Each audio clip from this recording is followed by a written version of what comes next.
This series presents information based in part on theory and conjecture. The facts that will be presented are true. Scientists representing the world's foremost research centers took part in the examination of the evidence.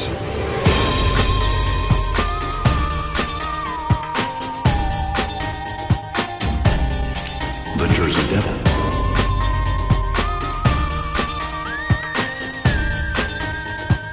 El Chupacabra.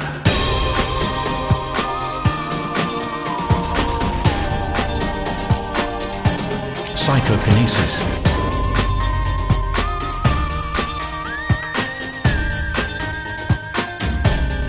The Mothman.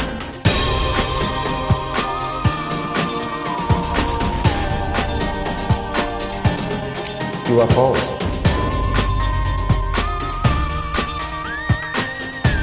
Spontaneous human combustion.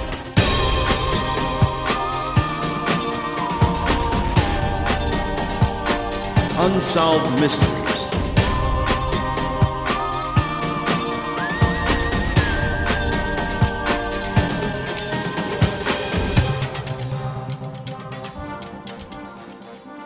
I'm Chris. I'm Chad.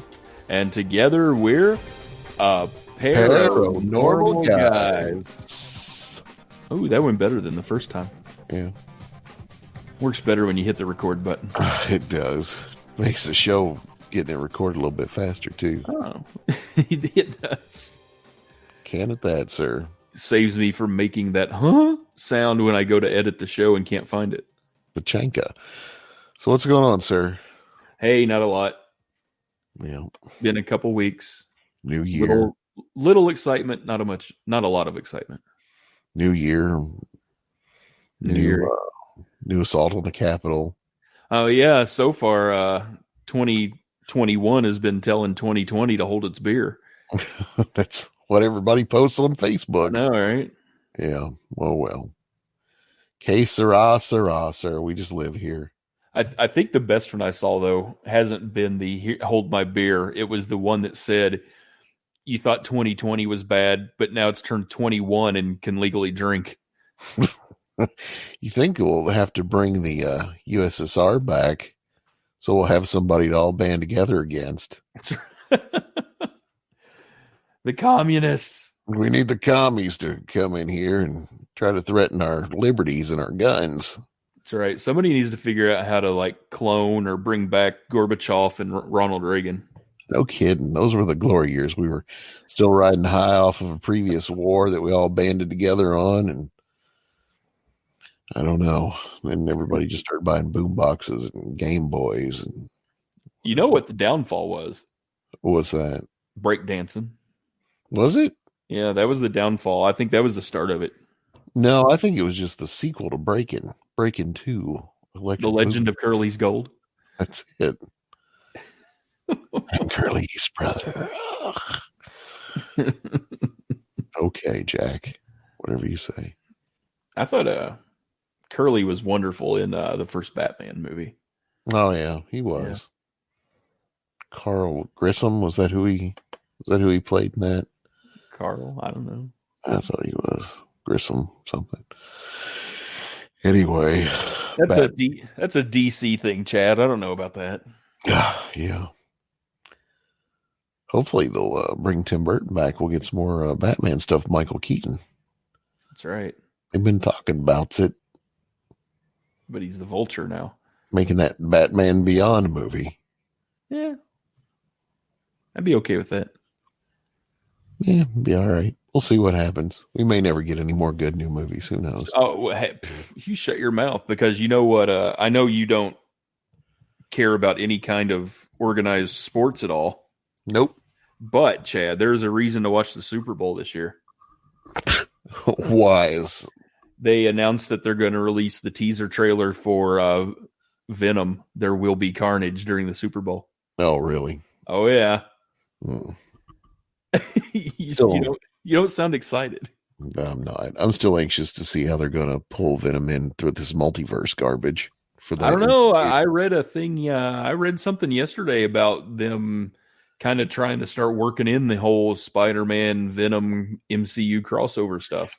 Did you see where Deadpool 3 is going to be in the MCU with an R rating? I did, and I am excited. That's pretty exciting. That's some stuff right there. It is. Uh-huh. There you are. Exactly. All I could see was a mic. I know. I have to. It's on this little stupid. If you can see this little tripod, and I have to hold it like this, and the microphone too. Gross.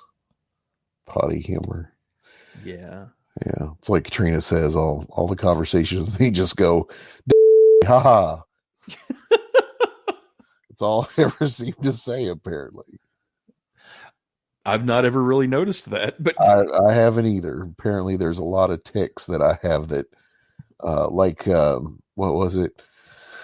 Let's see. We got to the house one night. You know, we have that camera on the porch now. It has this amazing microphone that picks up everything. yes. And so we were coming in the house. I was feeling kind of crappy. We were getting all the stuff out.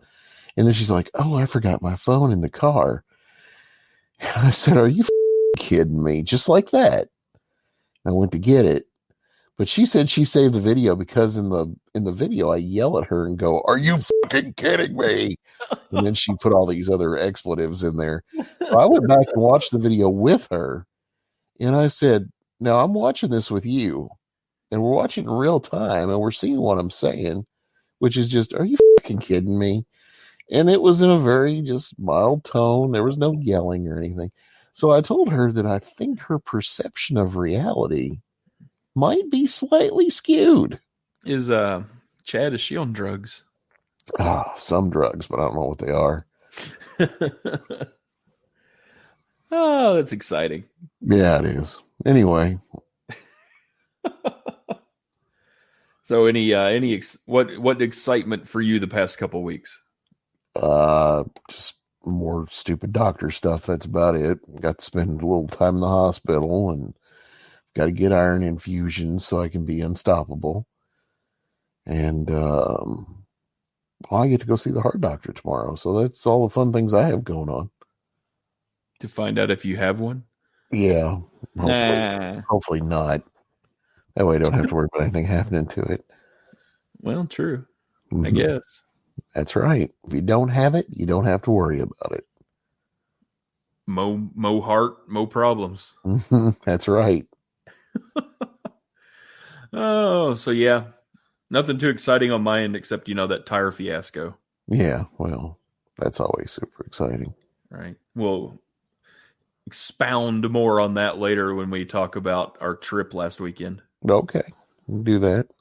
Suppose, Chad, without further ado, why don't we kind of kick off this show with our slightly new format and lead us into a good old news story there? Sure, I'll be happy to tell you a little story. And with the way the year has been and the new one's going, apparently people are turning to drugs, but maybe this is something you shouldn't do. This story comes to us from Mysterious Universe, and it's a man injects himself with psilocybin mushrooms and they grow in his veins. And I think I said that right for the name of the mushrooms. But anyway, it says, kids, don't try this at home. It says, how often have you read that warning and thought, well, that doesn't apply to me because I'm an adult. Adults do a lot of stupid stuff. But it says here, if one reads the news on a regular basis, the latest case involves a man who made the annals, that's annals, not anals, of medical oddities when he tried beating the lag time between ingesting the mushrooms and the psychedelic high by switching a couple letters in ingest and injected them instead. The end result not only sent him to the emergency room, but also into medical history where the doctors found that the mushrooms were growing in his veins, Chris.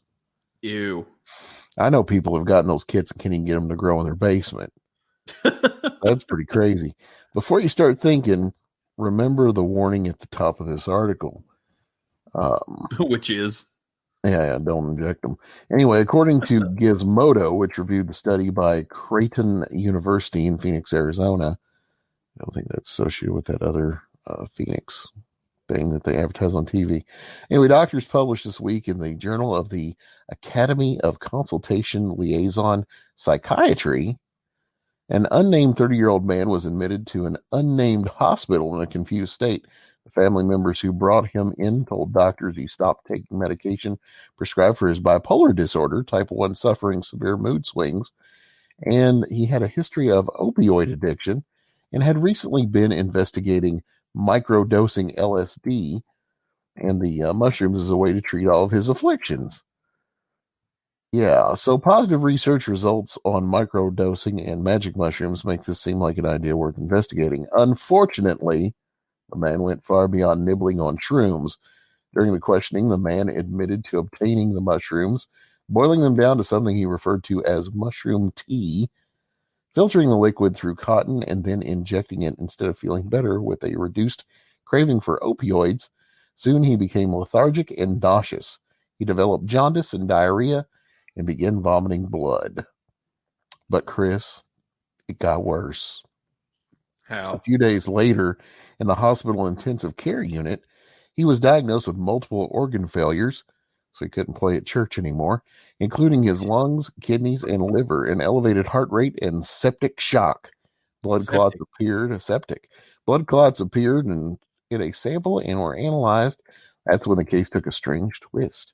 The mushrooms had begun growing in his bloodstream. It's a twist. It is a twist. And they were the cause of the organ failures, the rest of his life-threatening problems. Finding the cause was only half the battle, as we know with G.I. Joe. The doctors treated the man with antifungal drugs, no surprise here, and antibiotics, but it took 8 days in the ICU and 22 overall before he was cleared for discharge with a prescription for antimicrobial drugs. While the ER doctors had made the diagnosis of mushrooms in the blood on their own, actually in 1985 there were 2 other similar cases. So eat your mushrooms, don't shoot them up. True. Good sound advice, Chad. That's right. If anything I learned from Mario, it was that. I thought eating mushrooms made you grow and shoot fireballs. Yeah, you eat them. You don't shoot them up. You never see Mario tying off his arm. Jesus Christ, Chris. I think I'd give the game a whole different rating. I think so. Rated mature. Mario steals a car and beats up a hooker. Grand Theft Yoshi. I'm sorry, he steals a cart and beats up a hooker. Grand Theft Cart. Mm-hmm. San Andreas. Good advice. Mm-hmm. You know, I believe we've said this numerous times, Chad. If anything, Paranormal Guys is a fountain of knowledge. It is. It is the juice of entertainment that you should sip from every day. That's right. Well, Chad, I've got one here for you. Okie dokie. And this one is also from Mysterious Universe. Okay. And I hope you're ready for this because this one is about 2021. I am as ready as I can be. The Grand Warlock makes his 2021 predictions. The hell you say? It makes me happy. Mm-hmm. With the dead psychics like Nostradamus and Baba Vanga sucking up all the media attention for annual New Year predictions, living prognosticators must report to unusual means, or resort to unusual means to get coverage. Some bend spoons. Jemima, the Asparamancer Packington, resorts to tossing fresh spears into the air and reading where they fall. I thought you were going to tell me involve pancakes. You got to read the syrup. Yeah, that's right. Antonio Vasquez Alba of Mexico calls himself the Grand Warlock and answers live questioners with his forecasts for the coming year. That's pretty bold.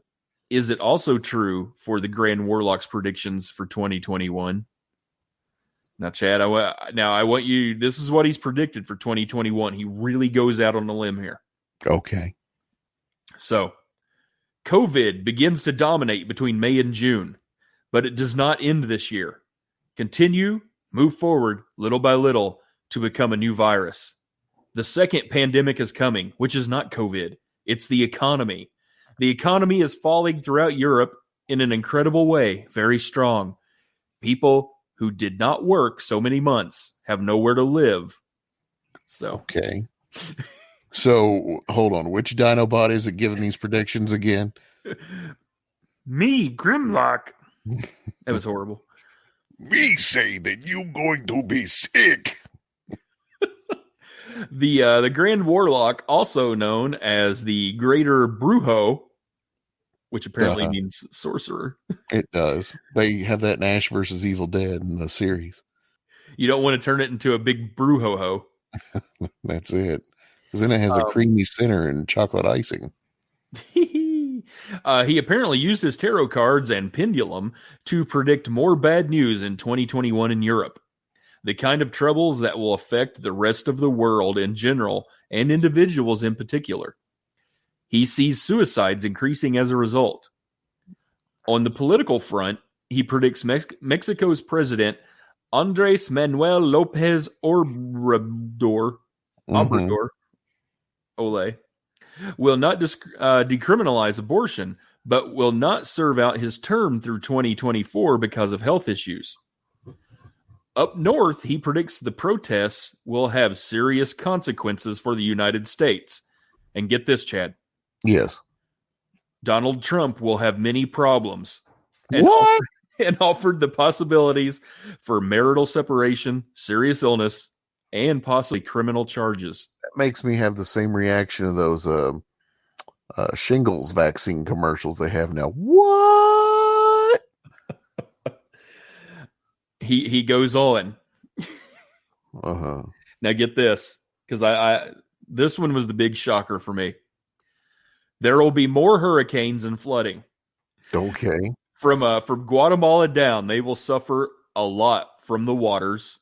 There will be no violent earthquakes, but there will be mild ones, mainly in the Caribbean region. Kind of won't burn your tongue. That's right. That's the local weather and other disaster forecast. The sports front, the Grand Warlock sees the Tokyo Summer Olympics, already postponed in 2020, postponed again until 2022 or even 2024. Before you start placing your bets, it should be noted that the Grand Warlock's 2020 predictions included his home country having great success in the Summer Olympics, Donald Trump being reelected, a war between the U.S. and Iran, and nothing about the coronavirus. Mm-hmm. In years before that, he predicted Barack Obama would lose to Mitt Romney and Fidel Castro would die in 2008, which he hung around until 2016. Well, hey, I've got a prediction for this year, and I guarantee you 100% it'll be true. Oh, wait, here we go. All right. Are you ready? Dad, what have you seen? I have foreseen in the year 2021, Letus Reed will continue to be a cheap bastard. A Mexican witch. Yeah. Mexican witch. Yeah, that's right. Chad the Grand Warlock likes to brag about his correctness that Mexico's team would upset Germany in the last World Cup. Cemetery. Inside joke. If that's all he has to hang his pointy warlock hat on, maybe it's okay to look into hotels in Tokyo this summer. He'll never get the Infinity Gauntlet, that's for sure. That's right. So I think he really, really stretched it and went out on a limb on most of those there. I mean, there's going to be hurricanes and floods. Mm-hmm. I mean, Godzilla's going to end up being real in Japan. Donald Trump's going to have problems. Uh-huh. I mean, they're getting ready to take his scenes out of Home Alone 2. We have to sterilize history, Chad. We've got to wipe it from the record. That's right. He never existed. They should just take him out of Home Alone 2 and just completely destroy all the copies of Home Alone 3. Okay. Mm-hmm. Sounds like a plan to me. I think so too.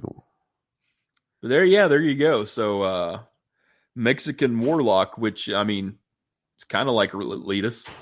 Mm-hmm. That's as close as you can get. We should start Letus on his own money-making venture, which we get most of, and we just shoe him in on it, of he could be a Mexican witch and have a call-in line like what was her name? The Jamaican chick. Oh, it was Miss Cleo. Miss Cleo. We could have Mr. Letus. There is a funny story about that. There is the old Murphy's that became an AIM store over in Radcliffe. That strip has been abandoned for a million years. It's got leaks in the roof, black mold in it, but it was a flea market for a while. So inside is all this merchandise that you can like walk into the building through the loading dock. And if you had some sort of hazmat suit, you could decontaminate everything. There's brand new stuff in there. There were stacks of Miss Cleo tarot cards in there because somebody that explores these old AIM stores went in and went around the camera and took video. There's like a section with cars that somebody had in there.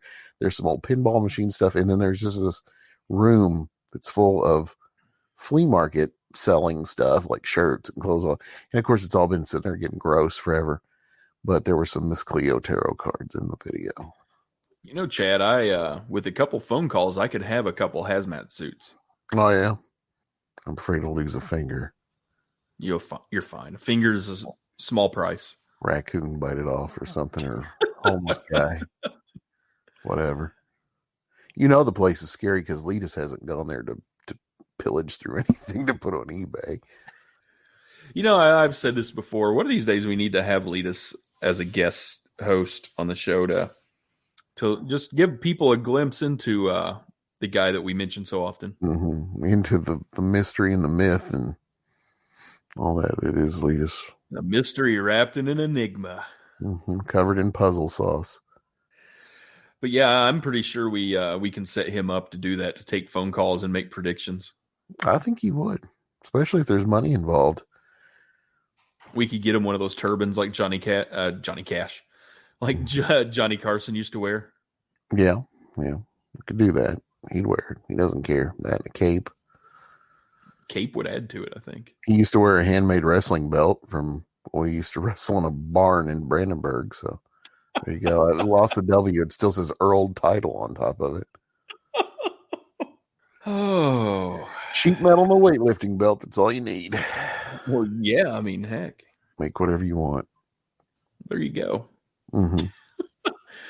Oh, so yeah, there's your dose of news for the show. Got a lot more than you wanted, a lot less than you needed. There you go.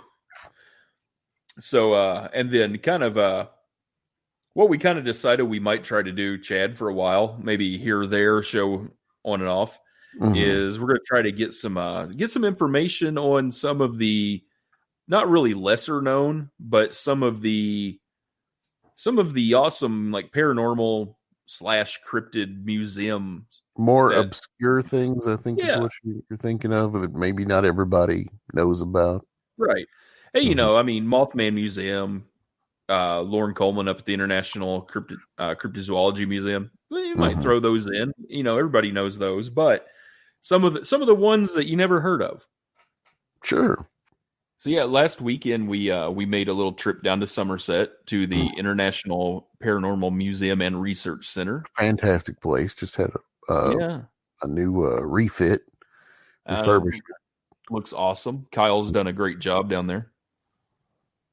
And so we talked to Kyle a little bit about kind of history of the museum, what he's done with the museum, future plans, everything like that. Mm-hmm. So tonight is the first installment of Here to Be Named Paranormal Museum interview show. That sounds good and smooth. I think we should just keep that. There you go. It's the official name then. So here we go, Chad. Let's listen to our interview with Kyle. Okay. I'm Chris. I'm Chad. And I'm Kyle. And today we're at the International Paranormal Museum. Yay, Chris. You just dropped off a sculpture, didn't you? I did. Yeah, there's going to be a new goat man here. New goat man in town. To join the Hopkinsville Goblins? Yeah. So, Kyle, I noticed the museum has been upgraded since the last time we were here. Tell us a little bit about what you've added and what you've done. Yeah, absolutely. So, of course, the year 2020 will never be forgotten. And part of that, our museum closed for the pandemic, and who knew what was happening back in March or whatever. And we were closed for about a month, not really being able to do anything at all. And I realized, I've never had an opportunity to completely shut down my business and do whatever I wanted to since we've been open. So we completed, it took about 6 months, but we completed a complete overhaul on the museum. We've added a new room. We just switched over to self-guided. We have information cards. We have new lighting. We are actually even building an app that will be an app guide for the whole thing. Oh, nice. We're doing an audio tour for it. So it is absolutely amazing that we've gotten to be at this place because of a crazy situation last year, Yeah, everything looks amazing. You did a wonderful job with it. Yeah. The displays look great. Everything's laid out really nice. I noticed there was some movie stuff in there, too. Tell me a little bit about the movies that were shot here and what you were involved with. Yeah, absolutely. We were part of a show called Hellier, which was Greg and Dana Newkirk that owned the Traveling Paranormal Museum. And Hellier's this town in eastern Kentucky where the Hopkinsville Goblins may have returned to. And so it's an incredible documentary that just really adds to the lore of our state. I loved it from the very beginning, and then in season 2, they actually end up coming to Somerset. And of course, me living in Somerset and me owning a paranormal museum, I already think Somerset's a pretty weird place. It's so validating to hear completely outside people go, yeah, Somerset's a weird place, And so we were lucky enough to be in a couple episodes of Hellier. They come to the museum. They do an investigation. They actually end up trying to summon Pan here in our county, so I'm sure that some people didn't appreciate that, but I sure did. They left the portal open. I think I've got one of those in my kitchen at home. Do you? Pan. Is it nonstick? It's nonstick, Teflon. Great. That's what they call them. So, a couple of years back at the first CryptidCon, we got to sit down with you and talk a little bit, Kyle, and just mainly about stuff in the museum. Didn't go too in depth, but so one thing I wondered is how long has the museum been open? Our grand opening was October 14th, 2017. 2017, okay. And funny story about that. That's a Saturday, October 14th, and we had that date planned for months. And about a month and a half out, one of our friends said, "Why don't you open a day earlier on Friday the 13th in October?" Nice. And we had never even realized that. So we screwed the pooch on that. So and to follow that one up, why? What was the bug that bit you that was like, you know what I'm going to do? Well, yeah, we so I've been investigating for over 15 years now. It started with ghost hunting. A couple of years in, I saw a UFO on a ghost hunt, and just, so I've been into this, obsessed for about 15 years. And, we've collected stuff. We've taken haunted items out of places that, didn't want them anymore. And we travel a bunch. And so probably in, 2015, we approached this local building, the Carnegie Community Arts Center, about just doing one display case in the lobby for a Halloween display. Okay. And they loved the idea, but it never came to fruition. And instead, we built an entire museum. So, nice. Better than a display case. Yeah. Yeah, we have multiple display cases now. There you go. With wonderful art. Lots of art. Let's see. So, since the museum's been redone and everything's been resituated, have you had any strange happenings in the museum since all the work? Yeah, absolutely. So one of our haunted items is this little baby doll that it's definitely a little creep. It didn't start out as a haunted item. We would use it on ghost hunts because it blinks when you move it and it squeaks when you squeeze it. And so we would set it someplace and have things interact. It would blink and everything. And plus, it just looks creepy, and that's why we wanted to take it. One night we used it pretty successfully at a ghost hunt, and after the ghost hunt, a few hours later, we're reviewing the evidence, and we look over at the doll, and it's still just blinking like crazy. So we're like, all right, and we just shoved it with the haunted stuff. So that doll, since we've opened, is the only thing that we've caught video evidence of moving. It's fallen off its old shelf twice. The old shelf was a bookshelf that was open, and since we moved in, it's now in all of the haunted items are now in enclosed glass cases. And I moved it over there, and literally the very next day I came in, and she had fallen over in the case. It's like, oh, I'm glad you like it, But yeah, that's the most memorable. But yeah, especially when we first started moving, like all of our haunted items, we moved into a whole new room, and as soon as that happened, like you could tell it wasn't okay. Like things were not the same as they were for a few days, and there's like a negative energy, and the EMF meter was always going off like as soon as we moved everything. But I think everyone's used to their new homes now, and it's kind of settled. When it got settled, well, that's good. That's good to know. Has anybody that has visited the museum, have they told you of any experiences or anything they've had while they've been here? While they've been here, yeah. One of our most memorable items is Gladys, our haunted mannequin. We took her out of our store years ago because she would move around at night, and several of the employees like quit because of it. So they just didn't want to deal with her anymore. And since we've been open, we've had, I think it's 14 people now say that she's seen them wink or blink. 3 people say that they saw her shift her eyes, and 2 people, including my employee, have actually seen her move. Like she's like leaning on this door. She's an old style mannequin that I don't have a stand for, so she's kind of just leaning against the wall with her elbow. And once my employee was cleaning a case like opposite of her, and as soon as she turned around, it like she caught Gladys like shifting, like taking the weight off of her elbow on the wall, you know. And so it's like, I mean, she has to get tired. She just stands there all the time. Tired of standing there, I would. That'd be the day I quit. She was not happy. I bet. So I've noticed too, there's in your section up front, you've got a lot of nice items to sell with the museum's logo and different things on it. Tell us a little bit about what you got, who did the artwork, where that came from. Yeah, absolutely. Thank you so much. Yeah, our favorite thing that we do is we have a monster line of t-shirts. I think we have 5 different monsters right now, and we're working on Harry the Harrington Lake Monster. Nice. He's like a half pig, half eel dude. It's going to be awesome. But that's our favorite thing we do is our whole monster series. And one of my friends, Tyler Spears, actually is the one that created the Goat Man that is now come to fruition as a statue, you know. But Tyler works at a place called Acorn Designs, and Acorn is a local company here. They're incredible. They always did all of the work for Scarefest, always did all their merch and everything.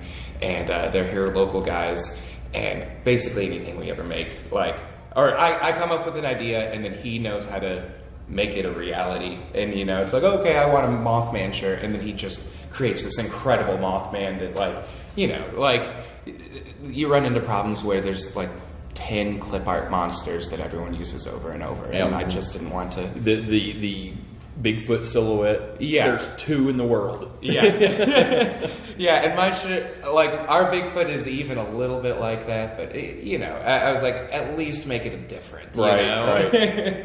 But yeah, he's been incredible. So we, in addition to our shirts, we have our newest things we have color changing cups of the Kelly Green Man and the Mothman. They're clear, and then you put a cold drink in them, and they turn green or red. Nice. So, but honestly, my favorite thing that we have, at all for sale, is our coloring book. Last year, we actually, for our 2nd year anniversary, had this competition where a bunch of over 20 local artists from around the state and region submitted their drawings, these original black and white drawings, and we had a competition. The winner was chosen by the audience, whoever pre-ordered had the most coloring books pre-ordered from them won. And the girl that won was a 12-year-old girl that beat out professional artists across the state, and she has this cute little alien farmer guy that's now on the front of our coloring book. But cool. It's just an incredible little, I love the arts community. That's basically what we're in. Right. Locally, there's a smaller paranormal community than there is an art community. So we kind of fall under that umbrella, and it was great to be able to embrace it and work collaboratively with them, so. Okay. And I was also thinking too, Kyle, with everything going on, and people that might live really far away. Is there any way for them to maybe do a virtual tour of the museum, or have you got it set up where they can do that? We don't have full virtual tours, but during quarantine, I actually set up a YouTube channel and we did several, I think 8 or 9 different videos of basically me just gabbing about some of our haunted pieces here. Okay. And those ended up being turning out really well. I think we may do another series of them this upcoming year. But we have that, and then we have our website that includes our online store. So even if you can't come check the stuff out, you can act like you didn't wear the t-shirt. You know? Nice. So tell us a little bit about if somebody doesn't want to come and see the museum. Where would they come? How would they contact you? What would they need to do? What kind of presents do you have online? Give us all the goods. Of course, yeah. So we have regular hours, Tuesday through Saturday, 11 to 5. And we are located downtown in the heart of Somerset, Kentucky, one of the weirdest places in the world. And we are in the basement of the Carnegie Community Arts Center. It's this big old beautiful federal building that was originally built as a post office in 1914. So we're very lucky to be able to be in this facility. But yeah, just come downstairs. We're in the basement here at the Carnegie. Admission's $4 adults, $3 children and seniors. And you can definitely check us out online. Our website's just International Paranormal Museum, and we have the Facebooks and the Instagrams and all that good stuff. And of course our YouTube channel. And then a quick plug for Penny Royal Podcast, the amazing little podcast that my friend Nathan and I just finished up and released earlier this year. It's going really well so far. Great. Well, everything looks really good. Do you have any special events planned for the new year that you're going to try to do, even with everything the way it is? So we don't have anything confirmed yet, but I don't know if you're familiar with Patty Starr, who actually started Scarefest and all that stuff. I know Patty personally. We used to ghost hunt. Me and Carrie Galloway, who taught the class at UL Shelby campus, we used to talk to Patty a lot. Awesome. Yeah. She just moved to Somerset, Kentucky. Oh, yeah. And just started a YouTube channel. Her first video's online, going through the museum. And this Saturday, we're actually doing another YouTube investigation of this whole building. Oh, and nice. Patty and I have started talking about planning a few things. I guess I can't say any names yet because none of it's confirmed. But we're looking for probably in late spring to summer, if we can at that point, having a couple celebrity guests and nice. A couple big things going on. So cool. Paranormal guys? Yeah. We're up for events. You said celebrities. Oh. But we're up anyway. Yeah. So, hey. All right. So, yeah, we'll keep that in mind. And so thanks, Kyle, for talking to us on our first little whatever we're going to end up calling this. We'll come up with a cool name eventually. The excursion. Excursion. Paro excursions. Goatman excursion. Goatman drop-off detachment point. Project Bravo. It's going to be a short-lived series then. Probably. There's only one. But yeah, anyway, thanks, Kyle, for talking to us on the first one. Thank you guys so much for coming. All right, Chad. So there you are. Mm-hmm. That was nice. It was nice to get to sit down and talk to Kyle and get to see all the new displays, all the new cases they've set up. That's right. Very, very, very nice. Very professional. He's apparently got another name tag and place to figure out where to put something. Mm-hmm. Yeah. That awesome new Poplick monster statue he's got. Oh yeah, he's got a goat man with a background of the thing there, the whatever the train drives across. Yeah, there you go. Couldn't think of the word trestle. You know, I didn't tell Kyle this and anything yet, but I think I need to charge him a delivery fee for this one. Oh yeah, yeah, with the great flat tire fiasco. Mm-hmm. Gas and tire prices these days. Delivery fee. Had to sit at Walmart for 12 hours. I don't think it was 12. Okay, 10, because it was the only place open. Yeah. January 2nd, Saturday afternoon in Somerset, Kentucky. Yeah. We're lucky there was a Walmart, honestly. Except that comic book place was open. We didn't get to stop there. No. And the barbecue joint. There's a barbecue place there. You can't have barbecue. Yeah, I can. Just no sauce. Smoked meats. It's just smoked meats. There you go. Smoked meats. Uh-huh. So, yeah, hey, if you can't get a chance, like Kyle said, to actually go visit the museum in person, go hit up their website, buy some swag. Yeah, check it out. He's got a lot of neat stuff. A lot of cool shirts. Hopkinsville a- Goblin shirts and I was really close to buying one of the Mothman shirts while we were there, but I thought, no, I don't need another new T-shirt yet. this is true. Got a lot of T-shirts. I mean, I've got 2 of their shirts already. I had one, but then Katrina took it, and I haven't hardly seen it since, except when she's wearing it. So yeah, go hit up the museum. Show them some love. Check it out. Give him a hug and $1. Right. Or Give him a hug. Give Kyle a big sloppy kiss on the cheek and say, "This is from Chad." Sure. He'll know what you mean. Go on and do that. You're like, what? And then you will get your restraining order in the. Yeah, you won't get to go back to the museum anymore. No, enjoy your first trip because you won't get another. Make sure you look at everything first before you give them the kiss, because after that, you're out. Oh, so Chad, yeah, Paranormal Museum. If you have any quirky little paranormal / cryptid museums or anything you'd like to let us know about, you can send us a little electronic mail at the guys at paranormalguys.com. True. Any kind of, and also, any stories, any feedback of any kind, of any books, movies, shows, anything like that in the old parasciences world. Anything that piqued your interest you think other people need to know about, we can be the medium to send that out to the masses. Because as you know, there's never been a greater paranormal show, the Paranormal Guys in the history of all paranormal shows ever given. We have more listeners than any other paranormal show. I've seen it. I've seen the numbers. I've had professionals tell me. We've reviewed it. We are the greatest paranormal podcast that has ever existed.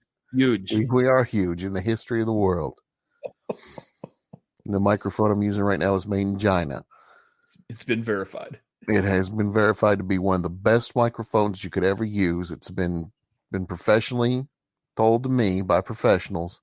This microphone is great. Greatest microphone ever. Is there any kind of laws for impeachment from a podcast host? Probably. I don't know. You're getting close, Chad. I walk the line every day. Oh, so anyway, yeah, send us an email, the guys at paranormalguys.com. And Chad, if the old electronic mail system is not your cup of tea, sure, you can call the old Pong hotline. You should. You could call that by simply dialing 502-230-7656. That's right. Make me feel good about my Google Voice investment. Exactly. It was a hefty price to pay for that. It was all of free 99. And if you just want to simply just kind of keep up with us, you can look at our Instagram account. Mainly right now, that's just, hey, here's a new show. I should give you access to that. You should. Be filled with pictures of puppies. And I know, ladies, you want to DM me, but don't. I am like an abductee. I'm taken. Oh, you can find us on Instagram. Just search Paranormal Guys. Yeah. And perhaps the best way to keep up with us is our Facebook page. Chad updates that quite frequently with all kinds of interesting stories and news and all kinds of stuff. I do. I like to throw a few pennies out now and then. And once again, just search for Paranormal Guys. Look for the original. Yeah. If you don't see our one-eyed monster in your face, you're staring at the wrong place. Right. Look for the green guy logo. If it's not Pong, it's extinct. There you go. It's all happening, but only at Pong. Let's all be there. And if you do happen to find yourself on our Facebook page, go on over to Mr. William Blanchard's Facebook page. He is the gentleman that provides the music for Paranormal Guys. I wish more people would find themselves on our Facebook page. Like I said, Mr. William Blanchard. Mr. William Blanchard. What does he do though, Chris? You haven't finished. Oh, so Mr. William Blanchard. He provides all the music that we use here on Paranormal, guys. Musical genius. Thank God. Got you all flustered. I don't know He what's wrong did. Now with I don't know where I'm going now. you. So yeah, hit him up on Facebook. You can see some of his stuff there. And if you kind of want to hear some of his music and maybe even purchase a tune or two, go to his website at williamblanchardmusic.com. Mm-hmm. By all means, you should. Right. He's very talented. He is. He puts out some really cool stuff. He does. And he has an 80s tribute band. He does. Pop Rocks, right? Pop Rocks with an X. Yeah. And he's got a really cool Corvette. Exactly. I think he has 2 now. I think he does. I remember right. Yeah. Must be making that mad independent music artist money. There's Pop Rocks, and then the other one's got a plate on it that says Slave 2. Nice. No, I don't. I just made that up. I don't really know. Fair enough. So there you go, Chad. Mm-hmm. End of a first of a new era of Pong shows. It's the beginning of a new era of Pong shows. I said the end of the first show of a new era. That's really confusing. Do you even listen to me? I do. I get confused a lot. Don't yell at me, Chris. I'm sorry. What's your tone? I will. Until next time, have a pair of normal weeks.